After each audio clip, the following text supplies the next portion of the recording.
जन्म जन्मित मातृभाषा मातृभूमि अंतर्जातीय मातृभाषा दिवस पालित।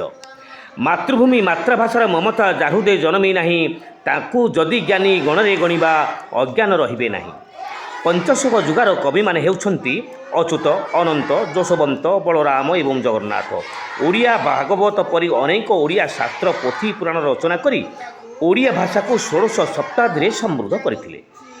ध्यानमग्न चित्तरे कवि सम्राट उपेन्द्र भंज वैदेशी विलास पदमर्यादा करी ओडिया भाषा को उच्च स्थान रे प्राधान्य करथिले।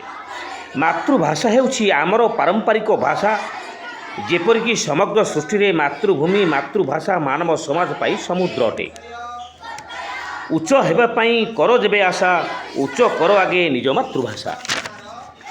मातृभाषा दिवस पालित हेउथिबा मुख्य उद्देश्य किछि छात्र छात्री निज मातृभाषार स्वतंत्रता मान्यता पाई 1952 मसीहा फेब्रुआरी 21 तारिख को आंदोलन करी शहीद हो जाइथिले।